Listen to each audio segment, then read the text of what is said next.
The adaptions that are occurring from doing continuous aerobic training are related to the systems that get oxygen that's in the air around us here, and the systems in our body that enable that oxygen to get to our muscles.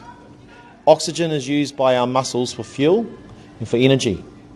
Right? And if our body systems can do that process efficiently and effectively, that enables us to get more oxygen to our muscles, which gives us more energy and basically makes us more aerobically fit. Right? Now, we've already discussed that if you get your heart rate to between 70% and 80% of its maximum, then you're going to get adaptions in your body systems, in your body, and you'll get physiological adaption, you'll get change there. All right, now I'm just going to explain what the changes happen, what is actually happening, and you really have to stay with me on this. There's going to be some terms that you might not be so familiar with, but you will have to write about it in your assessment. So the first thing, we'll start from the start. I'm just going to try and make this as simple as possible for you, as easy as possible. Quite a complex thing, I'm going to try and make it simple. All right, we'll draw a little body, nose, mouth, shoulders. Okay, not the best body, but it's there. It's all good. Here's our oxygen. Lots of oxygen in there around us. Oxygen everywhere. 20% of the air around us is oxygen. First thing I have to do is I have to get that oxygen into my body. Now, the way I get that oxygen into my body is by making my lungs big, expanding my lungs out. My diaphragm gets lowered and my ribs come out. And that makes my lungs big. And when my lungs become big, it creates low air pressure in there. Lungs, low air pressure, because I've expanded them out and made them big. And that means that there's less air in there now. The air pressure is low. And when that happens, the air will move in. The area of high pressure, which is now out here, will move into the area of low pressure there. And air will flow from an area of high pressure to low pressure. Now, when I make my lungs small and I contract those muscles and my lungs become smaller, the air pressure becomes higher. And now the high pressure is here and the air moves out. And that's what ventilation is, breathing in and out.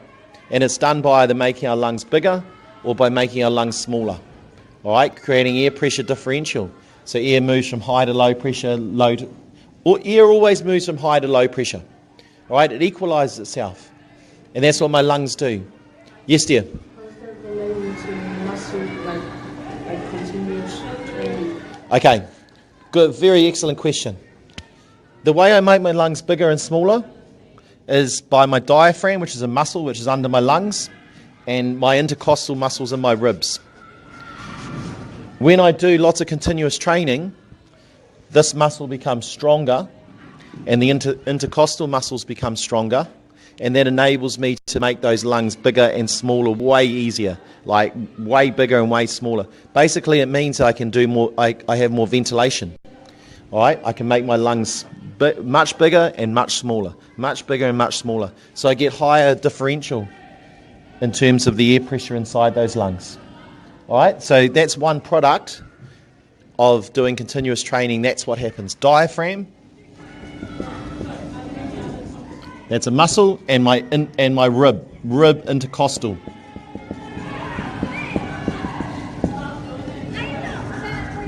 They just become stronger, enabling my lungs to get bigger and smaller. All right, easier. Any other questions about that? Great. Oh, wait. So the easier you are, the easier it is for you to breathe, the more healthier you are. Is that what you're... Well, it just enables you to get more oxygen into your lungs and get more carbon dioxide out. So the more oxygen is like petrol, and the more I can get in, the better. Because then I can actually, I just have more energy. Okay? Makes sense, eh? So that's physiological adaptation. So physiological adaptation is this diaphragm and the intercostal muscles become stronger, and and that enables more ventilation. Okay, we with me? Move on. Next adaption. Okay, so air moving in and out. All right, that's cool. Now, inside our lungs are made up of all these little air sacs. This is microscopically in our lungs. And they're called alveoli. All right, they're like air sacs. They hold in the air. All right, and this is inside our lungs now. All right, if we open up our lungs, we'd see them, just millions of them. All right, now, when I do lots of continuous training and I become aerobically fit, one of the adaptions is my body produces more alveoli, which basically means my lungs can now hold more air, more oxygen in there. Okay, is that straightforward?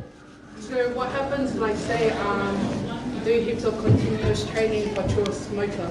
Does the smoke prevent you from creating more alveoli? Or?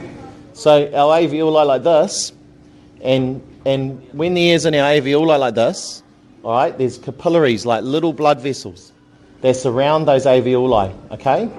So I'll just draw a little blood vessel, all right? So a little blood vessel that's just surrounding that alveoli, like smothering it, and capillaries are very, very small, and they can just fit one red blood cell through at a time like this, and the oxygen is going from here into there, and the carbon dioxide is going into the alveoli. So there's a process of diffusion happening, where everything's being transferred between the alveoli and the red blood cells. All right. Now, what happens is when you're a smoker is that you create this layer of like tar and crap. You know, we know that smokers have this like black sooty crap that's in their lungs, and that's just all building up inside the alveoli like that. You know. And it just makes this process much tougher of getting the oxygen. You want a really thin little thing that you can transfer the oxygen between, but smokers have it much tougher because these alveoli are just full of like soot and rubbish. Yeah. Yes? So what you're saying is that, you know how when I do my runs and then when I finish, the smoke is like preventing air to come out. The smoke's preventing the oxygen from diffusing into the red blood cells, and it's also then preventing the carbon dioxide, which is a waste product, of getting into here and then being removed by the body. So when you feel shit after your run, all right, it's because you've got so much carbon dioxide built up in your body, which is like really poisonous for you, and you can't get it out effectively because you've got a layer of soot and shit that's on the inside of our alveoli, which stops the... You get what I'm saying? That's why smokers can't do runs. I keep telling you that. And so is that the same with marijuana and like crack and stuff like that too? Like would it still be the same effect as marijuana? I'd say so, but I think the thing with marijuana is that people don't smoke it as much as cigarettes, do they? I mean, it's all if you smoke heaps, and you're going to have heaps of it. If you don't smoke so much, you're not going to have so much. If you don't smoke at all, then you're going to have none, and you're going to be able to do that much easier. Yes? Yes. Okay, this is all good. I like it that you're asking questions. It's really good. All right, are we clear on this now? This process, alveoli, more alveoli. All right, physiological adaption, more alveoli, and that enables more oxygen to come in. And so,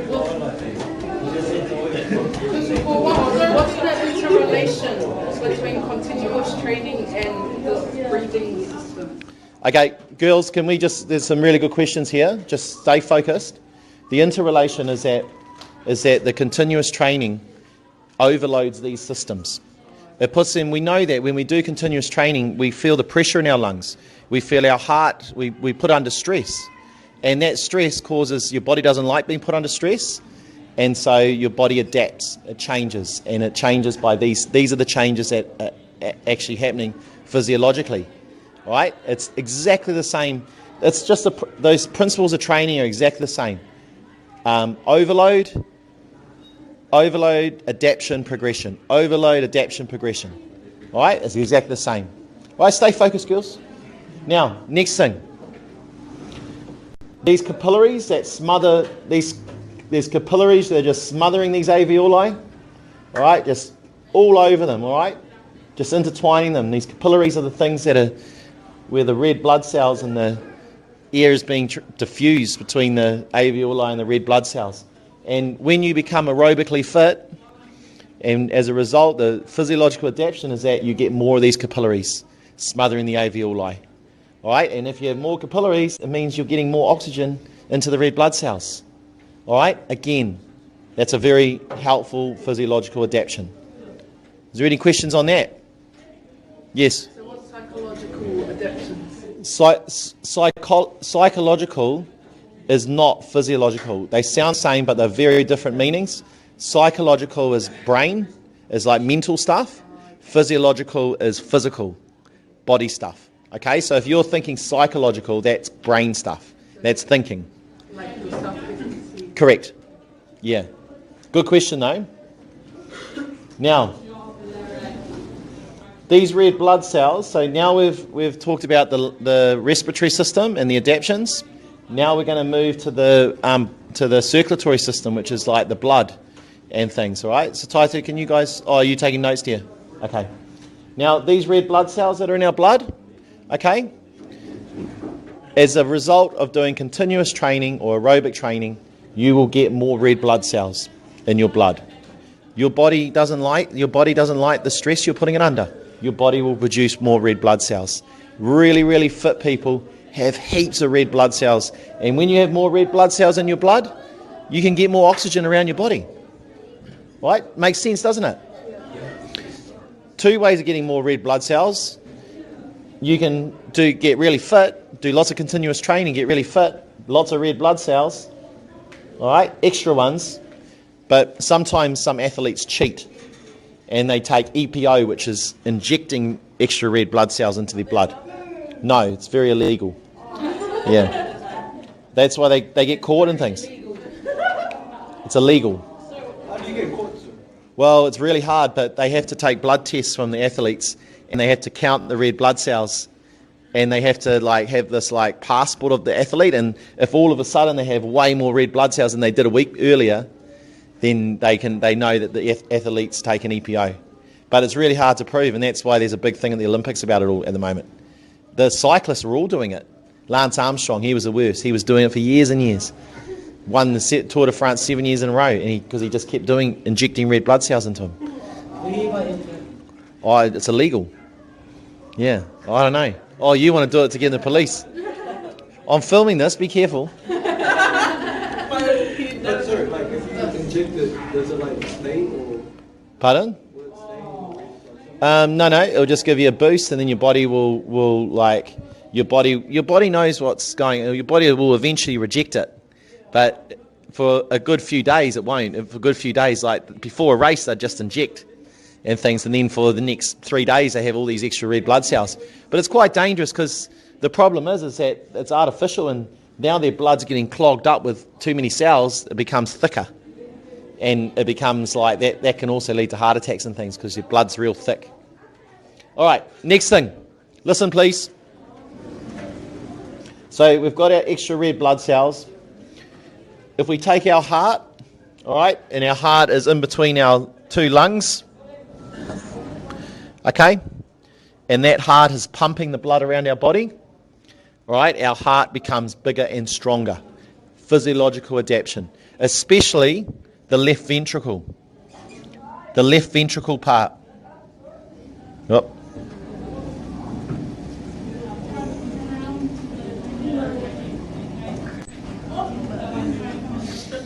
The left ventricle becomes much bigger and stronger. The left ventricle is the part of the heart that is pumping blood around our body. And it can pump, you can get it to the point where it's pumping 3 times as much blood around the body each beat. The top athletes, their resting heart rate could be 25 beats per minute, and the average is 70. All right, because their body's made such a physiological adaptation from all the training they're doing that their heart has increased in size and is now pumping out more blood each beat. You've got a maximum heart rate. It's 220 minus your age. And that's its maximum. The heart can only pump that many times. All right? So for someone like me, if I want to stay aerobically fit, my heart rate is decreasing every year, all right, and it's not pumping as fast when I do exercise. So the only thing I can do to stay fit is to get this adaption in my heart, and instead of it pumping so much every minute, I can make it pump more blood every beat. All right, because cardiac output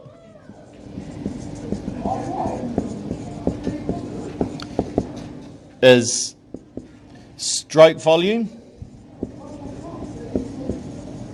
times beats per minute.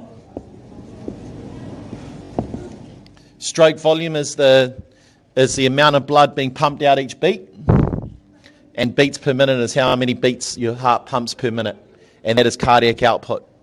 So the physiological adaption will mean that the stroke volume will increase. The stroke volume will increase. The amount of blood pumping out of your left ventricle every minute will increase. And that when that increases, that increases. But you can't change this. That's genetic. It's all to do with your age. That's why young people are fitter. That's why you don't get 70-year-olds at the Olympics, because their maximum heart rate comes down with age. And when that comes down, it causes that to come down. Okay, is there any questions on that? You sure there's no questions?